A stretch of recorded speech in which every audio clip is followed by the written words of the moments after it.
J'ai passé 12 ans à manger des haricots en conserve froid dans un sous-sol, croyant que j'étais trop dangereux pour vivre à l'étage avec des gens normaux.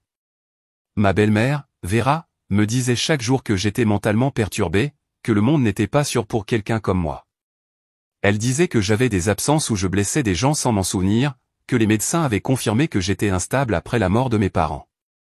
Mais le vrai choc est survenu lorsque je me suis échappé à 18 ans et que j'ai découvert qu'elle avait encaissé des chèques provenant de la succession de ma mère décédée pendant tout ce temps. 20 000 $ par mois pendant 12 ans.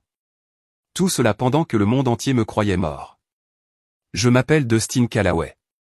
Et il y a 3 mois, je n'étais rien de plus qu'un fantôme vivant sous les planches du plancher d'une femme qui se disait ma protectrice. Vera Hutchkin a épousé mon père quand j'avais 6 ans, seulement 2 semaines avant qu'il ne meure dans un accident de voiture aux côtés de ma mère biologique. Elle est devenue ma tutrice par défaut. La seule famille qui me restait, ou du moins c'est ce qu'elle me disait. Elle avait une façon de parler qui faisait que tout sonnait comme un fait médical. Votre état nécessite un isolement, Dustin. Les épisodes empirent. Vous avez presque tué le chat d'un voisin la semaine dernière. Vous ne vous en souvenez pas? Je ne me suis jamais souvenu. Mais pourquoi mentirait-elle? Le sous-sol où elle me gardait avait exactement 87 blocs de béton sur le mur nord. Je les comptais tous les matins pendant 12 ans, comme une prière ou une punition.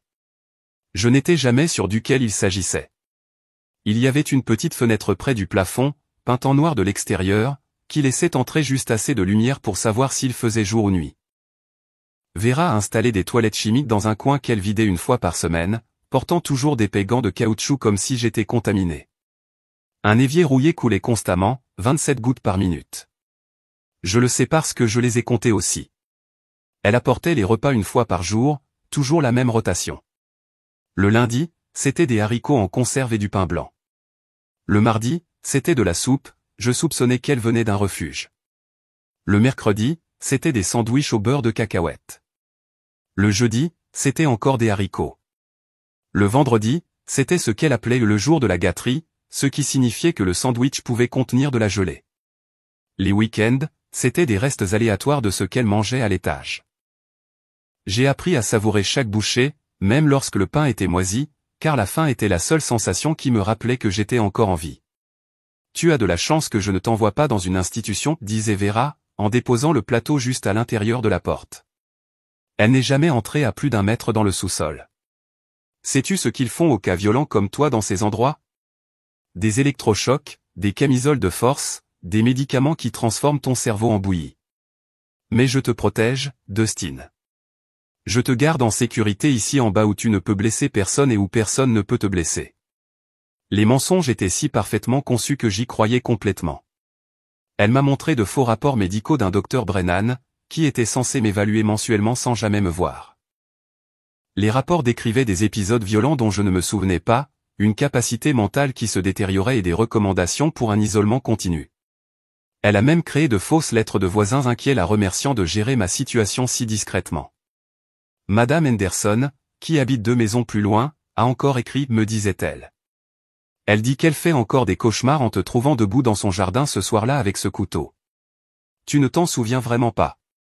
Je secouais la tête, terrifié par moi-même, reconnaissant pour la porte verrouillée entre moi et le monde. Certaines nuits, je restais éveillé, me demandant quel genre de monstre vivait en moi, quelles ténèbres prenaient le dessus lorsque mon esprit s'éteignait. J'étudiais mes mains dans la faible lumière, à la recherche de preuves de violence, ne trouvant que les coupures et les ecchymoses dues à la vie dans le béton et les ombres. Le sous-sol est devenu mon univers entier, 6 mètres sur 4,5 mètres de béton humide et de désespoir. Je faisais des pompes sur le sol froid jusqu'à ce que mes bras lâchent juste pour ressentir autre chose que le vide. Je traçais des lettres dans la poussière, apprenant à écrire à partir de vieux manuels qu'elle avait jetés au cours de ma première année. Ils dataient des années 1980, étaient dépassés et endommagés par l'eau. Mais ils sont devenus mes professeurs, mes amis, ma fuite. J'ai lu l'histoire américaine qui s'est terminée avant ma naissance. J'ai appris des mathématiques qui se sont arrêtées à l'algèbre de base. J'ai étudié la science à partir de livres qui appelaient encore Pluton une planète. Quand j'entendais des voix du quartier à travers les murs fins, Vera montait un vieux poste de radio qui ne captait que de la statique et une station évangélique. Le garçon Hutchkin? Oh, il est dans un établissement spécial dans le nord de l'État, je l'ai entendu dire à quelqu'un lors d'un barbecue d'été. L'odeur de la viande grillée flottait à travers la fenêtre peinte, et j'ai pressé mon visage contre le mur juste pour imaginer ce que l'on ressentait d'être normal. Le pauvre ne s'est jamais remis de la perte de ses parents. Nous lui rendons visite quand nous le pouvons, mais les médecins disent que les visages familiers pourraient déclencher un autre épisode. Elle était si convaincante que parfois je me surprenais à me sentir reconnaissant. Au moins, je n'étais pas dans un établissement. Au moins, j'avais des livres. Au moins, elle ne me laissait blesser personne pendant mes absences. Le syndrome de Stockholm était si complet que je m'excusais lorsque les toilettes débordaient, lorsque je tombais malade à cause de la nourriture avariée, lorsque je devenais trop grand pour les vêtements d'enfant qu'elle jetait occasionnellement. Mais tout, chaque mensonge soigneusement construit, a commencé à s'effondrer le matin de mon 18e anniversaire. C'est là que Vera a commis sa première erreur. C'est là qu'elle est devenue gourmande. C'est là que j'ai appris que le vrai monstre dans cette maison n'avait jamais été enfermé dans le sous-sol du tout. Je m'appelle Dustin Callaway, et jusqu'à il y a 3 mois, je croyais être mentalement dangereux. Pas violent exactement, mais Vera disait que j'avais des épisodes où je m'évanouissais et blessais des gens sans m'en souvenir. Elle disait que les médecins l'avaient confirmé après la mort de mes parents dans cet accident de voiture quand j'avais 6 ans. La façon dont elle l'expliquait avait un sens médical parfait, trouble psychiatrique post-traumatique avec épisode dissociatif. Elle lisait des papiers d'apparence officielle. Le patient présente un danger extrême pour lui-même et pour les autres pendant les états d'évanouissement. Isolement supervisé indéfini recommandé. Vera a épousé mon père seulement 2 semaines avant l'accident. Elle me rappelait toujours à quel point elle était généreuse de prendre en charge un enfant perturbé qui n'était même pas le sien. La plupart des gens t'auraient envoyé dans une institution, Dustin, disait-elle, en apportant mon repas quotidien de nourriture en conserve et de craquelin. Mais je te garde en sécurité ici en bas, loin des gens que tu pourrais blesser. Tu devrais être reconnaissant. L'État voulait t'enfermer dans un service psychiatrique à sécurité maximale après ce que tu as fait à cet enseignant. Quel enseignant ? Je n'avais aucun souvenir d'un enseignant, mais le rapport de police qu'elle m'a montré décrivait en détail comment Dustin Callaway, âgé de 6 ans, avait attaqué Madame Peterson avec des ciseaux lors d'une séance de counseling de deuil. Le rapport était estampillé, signé, officiel. Comment pouvais-je contester des preuves dont je ne me souvenais pas ? Le sous-sol n'était pas complètement sombre. Il y avait cette petite fenêtre près du plafond, peinte en noir de l'extérieur, qui laissait entrer juste assez de lumière pour distinguer le jour de la nuit. Vera avait installé des toilettes et un évier dans un coin. De vieux manuels des années 1980, disait-elle, suffisaient pour quelqu'un dans ton état et un matelas sur le sol qui sentait en permanence le mildiou. Elle descendait une fois par jour avec de la nourriture, verrouillant toujours la porte lourde derrière elle. La serrure cliquetait 3 fois. Clic, clic, clic. Ce son est devenu le rythme de mon emprisonnement. J'ai appris à lire grâce à ces vieux livres, des mathématiques, des sciences de base, une histoire qui s'est terminée vers 1985. Les pages étaient jaunies et déchirées, mais elles sont devenues mon seul lien avec l'éducation. J'ai mémorisé des chapitres entiers sur la guerre d'indépendance américaine, résolu les mêmes problèmes de géométrie des centaines de fois, lu sur les planètes, les atomes et les cellules jusqu'à pouvoir réciter des passages mot pour mot. Lorsque les voix des voisins flottaient à travers les murs pendant les barbecues d'été, Vera allumait la vieille radio pour les couvrir. De la statique et des sermons, c'est tout ce qu'elle diffusait. Mais parfois, entre le bruit blanc, je captais des fragments de musique et je me demandais à quoi ressemblait le monde maintenant. Le garçon Hutchkin ? Oh, il est dans un établissement spécial dans le nord de l'État, je l'ai entendu dire une fois à quelqu'un à travers la grille de ventilation. Le pauvre. Des problèmes mentaux après la mort de ses parents. Nous lui rendons visite quand nous le pouvons, mais les médecins disent que cela pourrait prendre des années avant qu'il ne soit assez stable pour des visites à domicile. Nous prions juste pour un miracle. Les voisins ont dû tout acheter parce que parfois je les entendais louer Vera pour son sacrifice. Vous êtes une sainte de prendre en charge ce fardeau, a dit une fois Madame Chen, la voisine d'un accent grave côté. La plupart des gens auraient simplement laissé l'État s'en occuper. La famille, c'est la famille, avait répondu Vera, même s'il n'est pas de mon sang, j'ai fait une promesse à son père. Je m'occuperai de Dustin aussi longtemps que nécessaire. Elle m'a même montré de fausses lettres de cet établissement où j'étais censé vivre, Clearwater Psychiatric Institute for Troubled Youth. Les lettres décrivaient mes progrès en termes qui semblaient désespérés. Le patient continue de présenter des tendances violentes. Ajustement de médication en cours. Visite familiale non recommandée pour le moment. Chaque lettre était signée par différents médecins, leur signature étant des gribouillis à peine lisibles qui auraient pu dire n'importe quoi. J'ai cru chaque mot. Pourquoi n'y aurais-je pas cru? Elle était la seule personne que j'avais vue depuis 12 ans. Elle contrôlait ma nourriture, mon eau, mon papier toilette, tout. Quand elle a dit que j'avais attaqué le facteur pendant l'une de mes absences, je me suis excusé pour quelque chose dont je ne me souvenais pas. Quand elle a dit que le quartier avait fait une pétition pour me faire enlever après que j'ai soi-disant tué le chien de quelqu'un, j'ai pleuré pour un animal que je n'avais jamais rencontré. Le sous-sol est devenu mon monde entier, 6 mètres sur 4,5 mètres de béton et d'ombre. Les murs étaient peints en gris, bien que la peinture ait depuis longtemps commencé à s'écailler en feuilles qui ressemblaient à de la peau morte. J'ai fait des pompes pour rester sain d'esprit, tracé des motifs dans la poussière et parler à moi-même juste pour entendre une voix humaine. J'ai créé des amis imaginaires à partir des auteurs de mes manuels scolaires. Monsieur Harrison, qui a écrit sur la biologie, est devenu mon professeur de sciences. Madame Franklin, qui a écrit le livre d'histoire, est devenue ma confidente. C'étaient les seules relations stables que j'avais. Certains jours, je me demandais si j'étais peut-être vraiment dangereux. Peut-être que ces absences qu'elle décrivait étaient réelles et que je ne m'en souvenais tout simplement pas. Vera me montrait des égratignures sur ses bras, des ecchymoses sur son cou et disait « Tu as fait ça hier soir, Dustin. Tu ne te souviens pas avoir essayé de m'étrangler? C'est pourquoi tu dois rester ici en bas. Imagine si tu faisais ça à un enfant. » La culpabilité était écrasante. Je regardais mes mains pendant des heures, me demandant de quoi elles étaient capables. Quel monstre vivait en moi qui ne sortait que dans l'obscurité de mes moments oubliés? J'ai commencé à me craindre plus que je ne craignais le sous-sol. Au moins, les murs du sous-sol ne pouvaient blesser personne. Au moins, le béton et les ombres protégeaient le monde de ce que je devenais pendant ces absences. C'était ma réalité depuis 12 ans. 4380 jours à croire que j'étais trop dangereux pour mériter la lumière du soleil, trop brisé pour avoir des contacts humains, trop endommagé pour rêver de liberté. Mais la vérité était bien pire que n'importe quelle maladie mentale ne pourrait jamais l'être. Tout a changé le matin de mon 18e anniversaire. Vera est descendue avec son plateau de nourriture habituel, mais quelque chose était différent. Elle était nerveuse, vérifiant sa montre à plusieurs reprises, et ses mains tremblaient lorsqu'elle a posé le plateau en métal. Les haricots étaient froids comme toujours, mais aujourd'hui elle avait ajouté un petit cupcake avec une seule bougie non allumée. « Écoute attentivement, Dustin, dit-elle en posant le plateau plus fort que d'habitude. Le bruit métallique résonna contre les murs de béton. Il va y avoir des changements. Tu as 18 ans maintenant, ce qui signifie que certaines choses légales changent. J'ai pris des dispositions pour que tu sois transféré dans un établissement permanent la semaine prochaine. » Permanent? Ma voix s'est brisée. Je l'utilisais à peine sauf pour répondre à ces questions de base. Le mot sonnait comme une condamnation à mort. C'est pour le mieux. Tu auras des médecins, des médicaments, des soins appropriés. Elle ne voulait pas croiser mon regard, fixant plutôt un point juste au-dessus de ma tête. La camionnette arrive mardi matin. Ne rends pas les choses difficiles. Mais tu as dit que j'allais mieux. Le mois dernier, tu as dit que les épisodes étaient moins fréquents.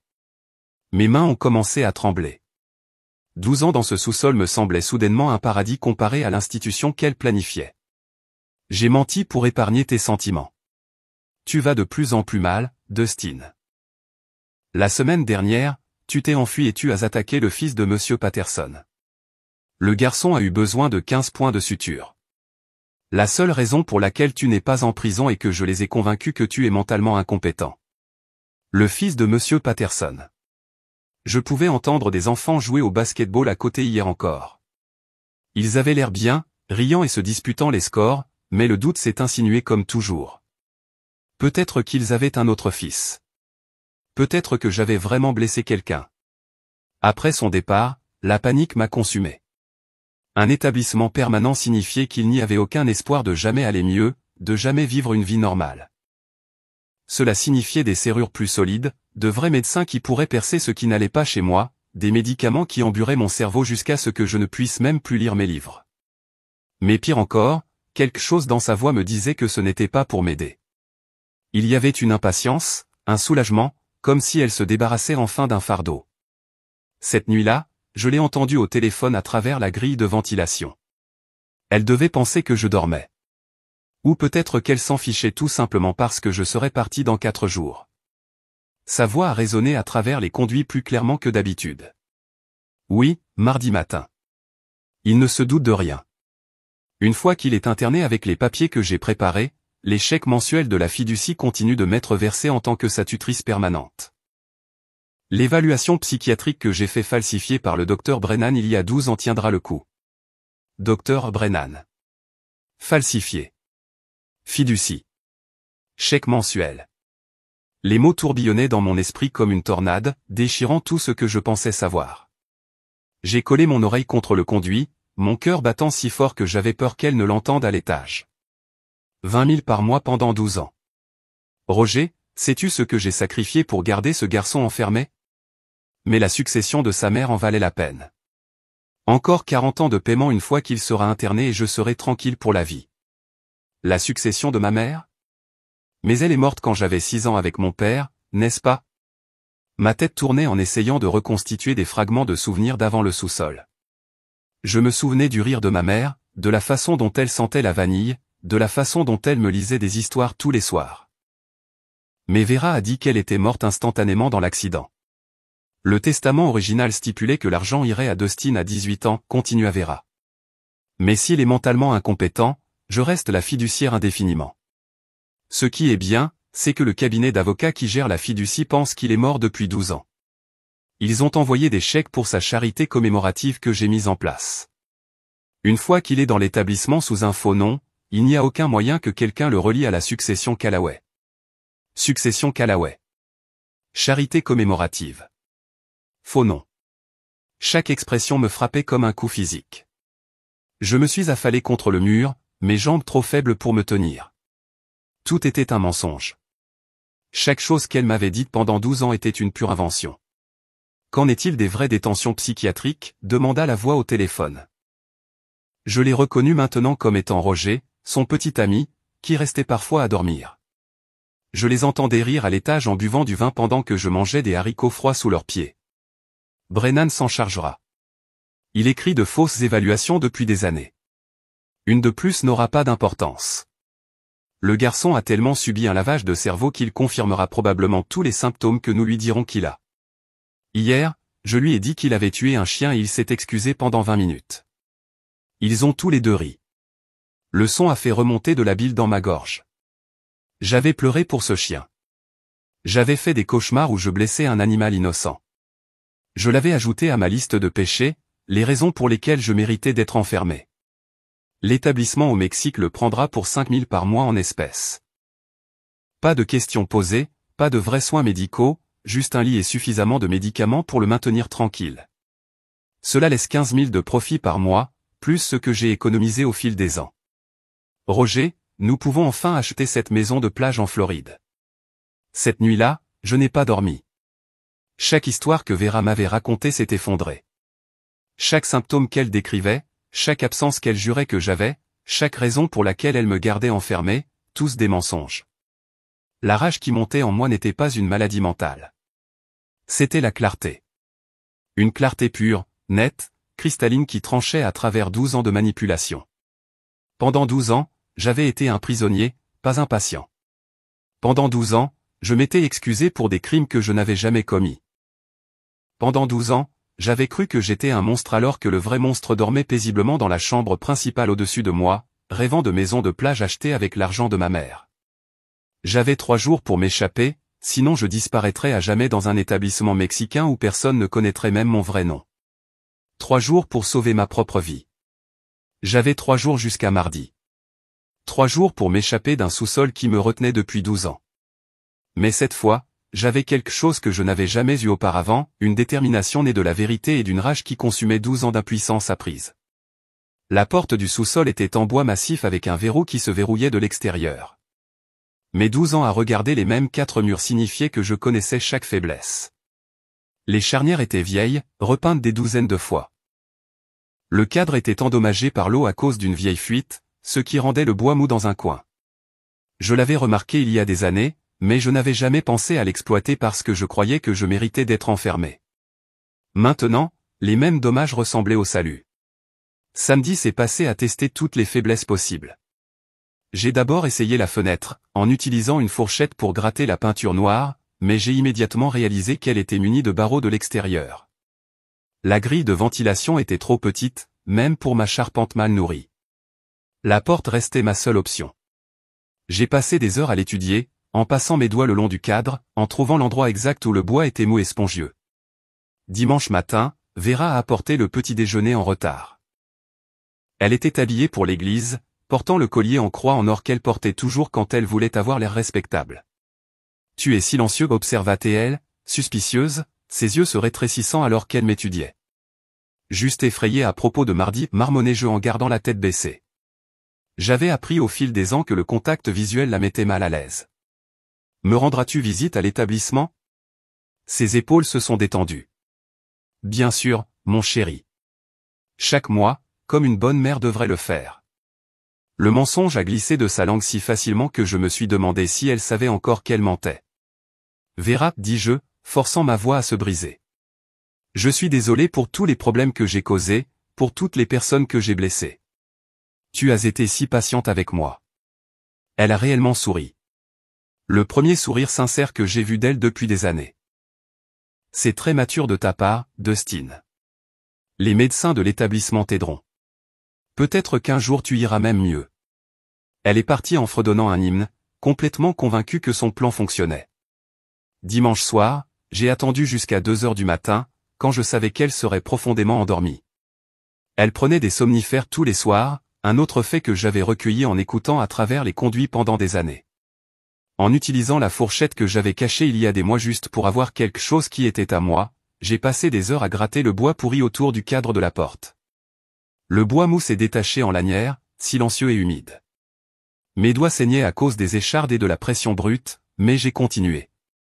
À 3 heures du matin lundi matin, j'avais suffisamment desserré le cadre pour voir le support du verrou. Les vis étaient vieilles, rouillées, et le bois autour d'elles était détruit. J'ai saisi la poignée de la porte et j'ai tiré avec toute la force que mon corps sous-alimenté pouvait rassembler.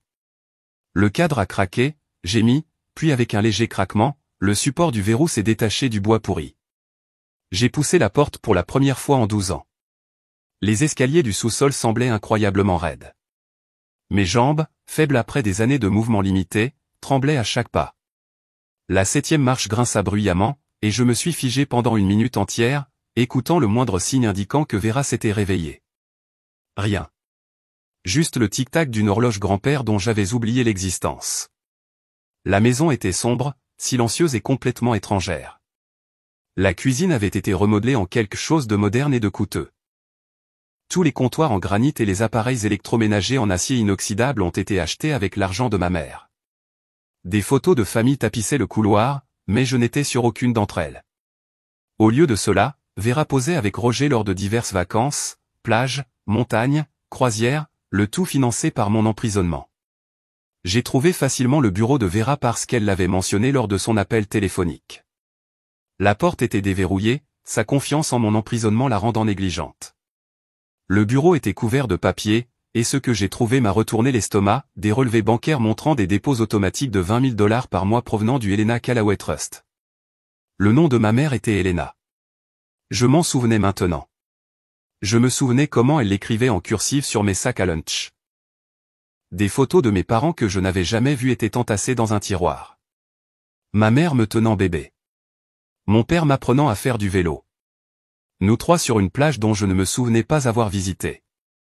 Nous avions l'air si heureux, si normaux, si loin du récit de maladie mentale que Vera avait créé. Le dossier intitulé « Document d'internement de Dustin » contenait de fausses évaluations psychiatriques remontant à 12 ans.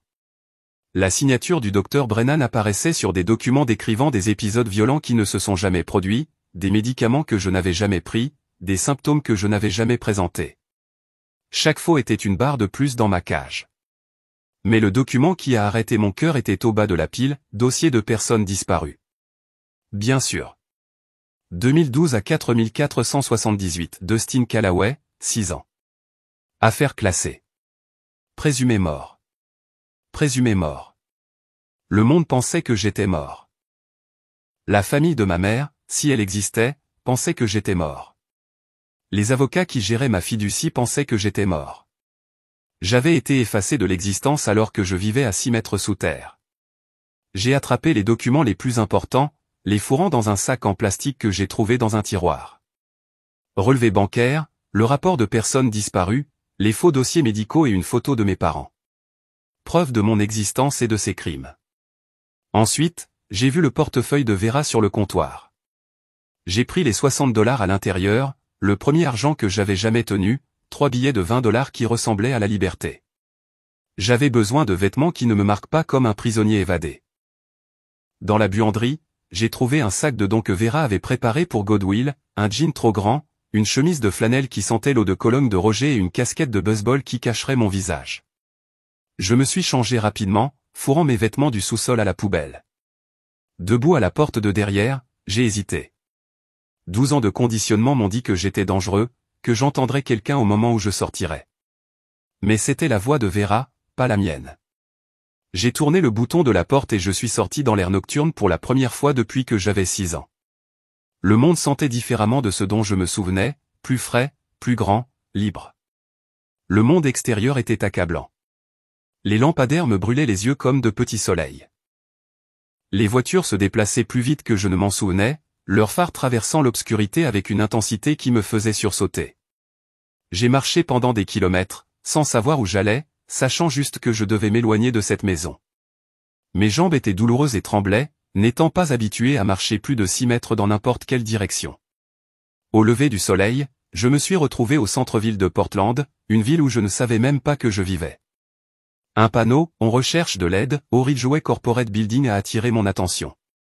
Poste d'agent d'entretien, début immédiat.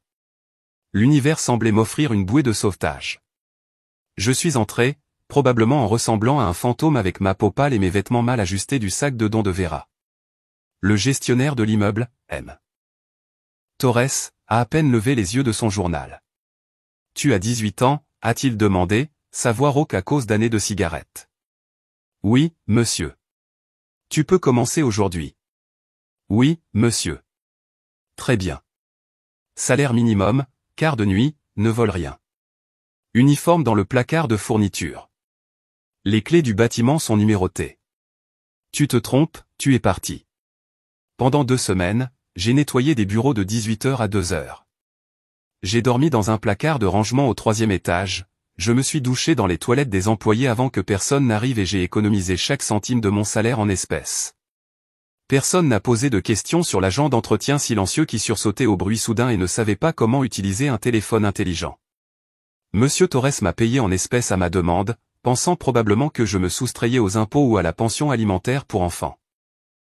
Il s'en fichait tant que les bureaux étaient propres. J'ai appris le rythme du bâtiment. Les avocats travaillaient tard au 20e étage. Les comptables partaient avant 18h au 10e étage. La société de marketing au 15e étage organisait parfois des fêtes qui laissaient les salles de conférence jonchées de taches de vin et de plats traiteurs que je mangeais en secret après leur départ.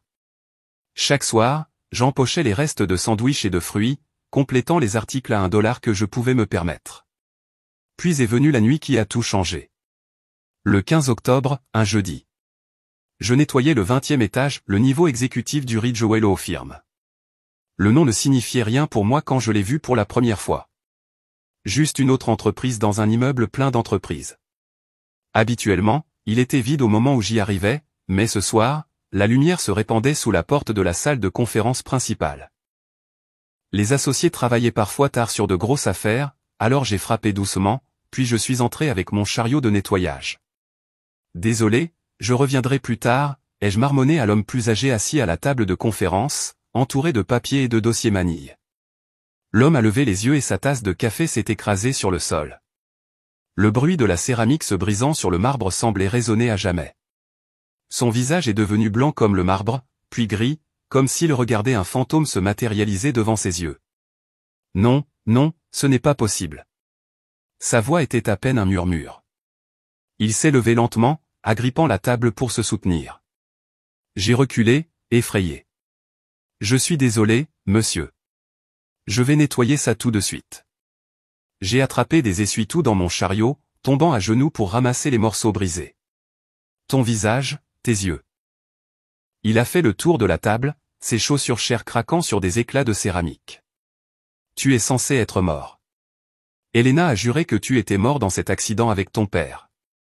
Elena, le nom de ma mère. Je me suis figé, un morceau de tasse cassée me coupant la paume. Vous connaissiez ma mère? L'homme, que je pouvais maintenant voir porter un porte-nom d'une réunion antérieure, indiquant « Harrison Ridgway, associé principal », s'est affalé dans la chaise la plus proche comme si ses jambes avaient cédé. La connaissait. Elle nous a embauchés il y a 20 ans pour mettre en place ta fiducie. Quand tu es né, elle était terrifiée que quelque chose puisse lui arriver. Elle avait une maladie cardiaque.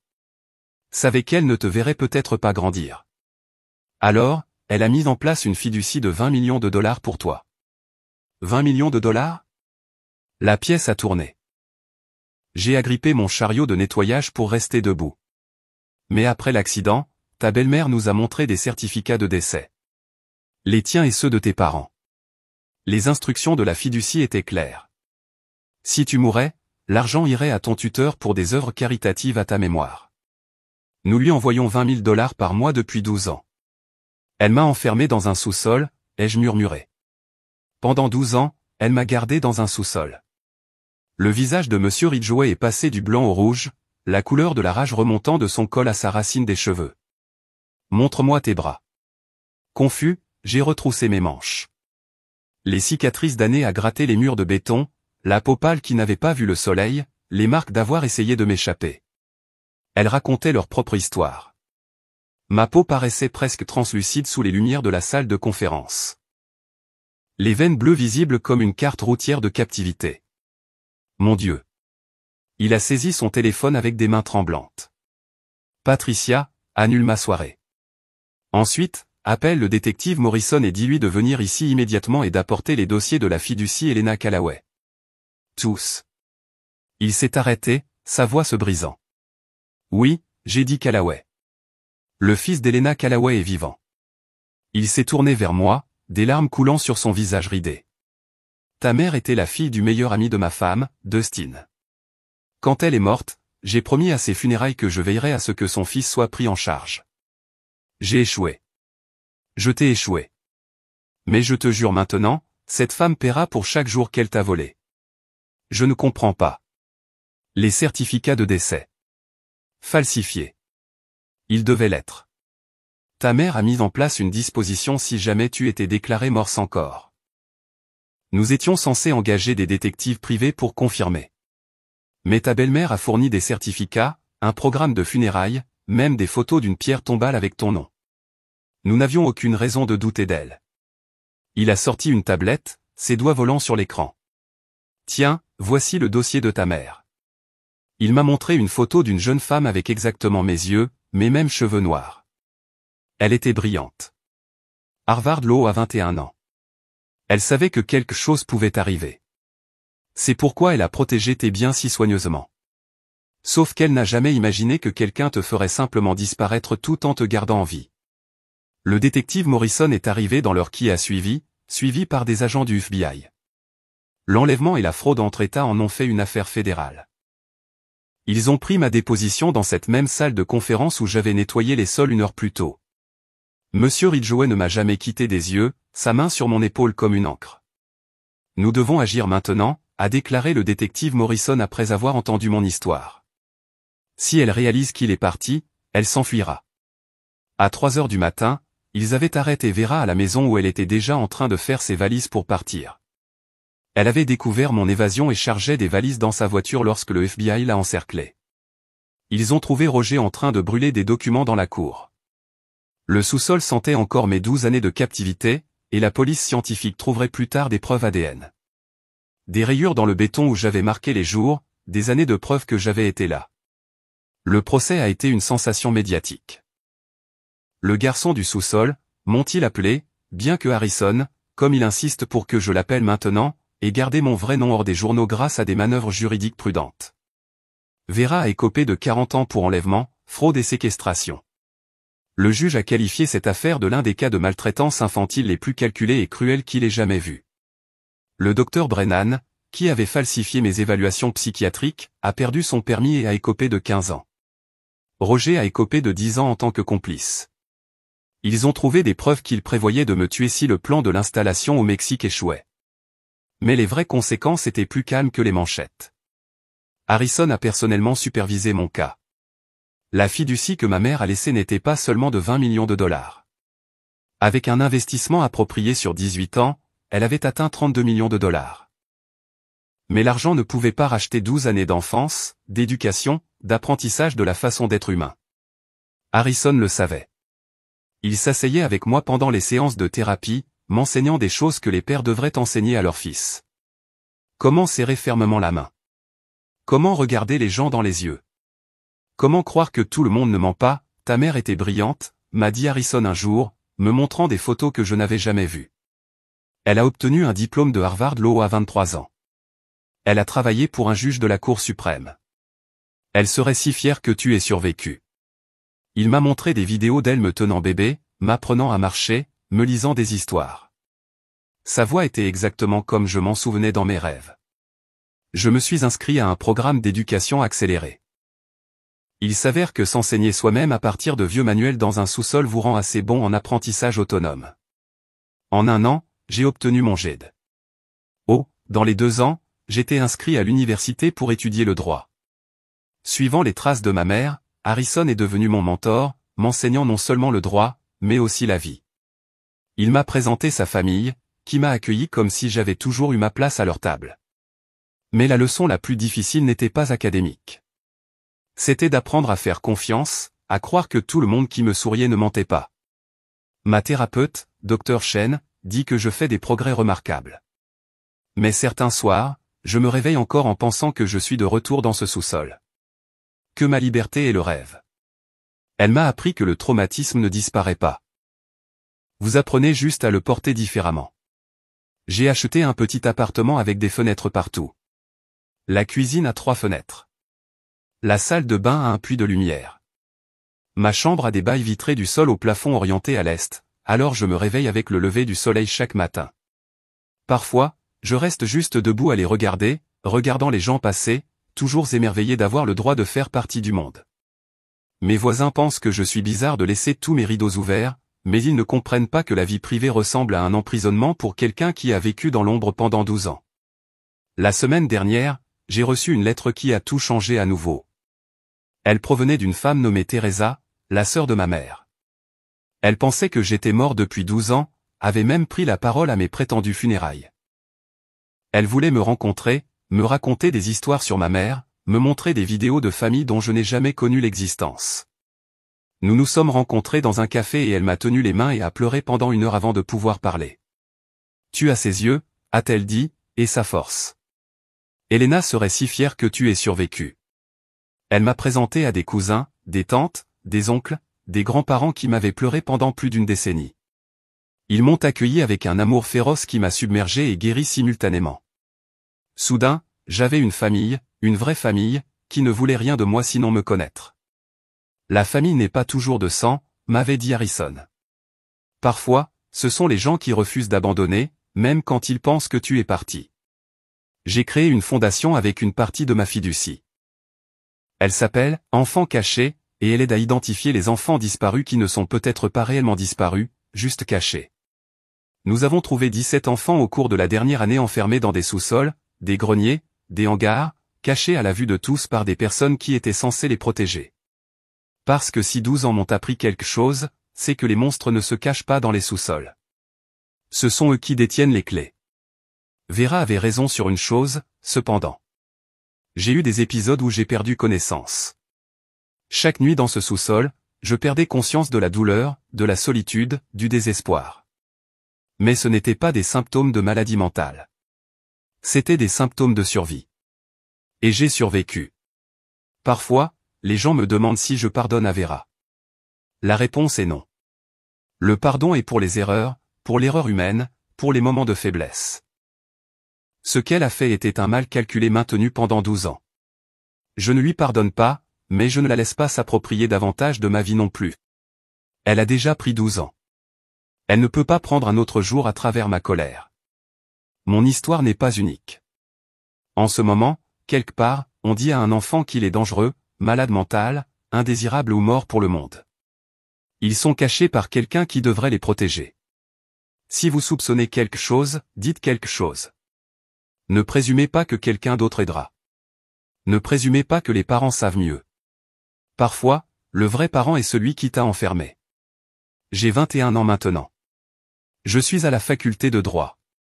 J'ai une petite amie qui connaît toute mon histoire et qui m'aime quand même. J'ai une famille qui m'a retrouvé après m'avoir cru mort. J'ai une vie que Vera a essayé de voler mais qu'elle n'a pas pu tuer tout à fait. Et chaque matin, lorsque la lumière du soleil traverse mes fenêtres, je me souviens que le sous-sol n'est permanent que si vous ne trouvez jamais le courage de tester la porte. Si cette histoire vous a touché, veuillez la partager avec d'autres qui ont besoin de l'entendre. Commentez ci-dessous avec vos pensées et n'oubliez pas de vous abonner à notre chaîne pour plus d'histoires vraies incroyables de survie et de triomphe. Votre soutien nous aide à mettre en lumière ces histoires importantes et pourrait bien sauver quelqu'un qui a besoin d'entendre que la survie est possible, que l'évasion existe et que parfois la vérité vous libère vraiment.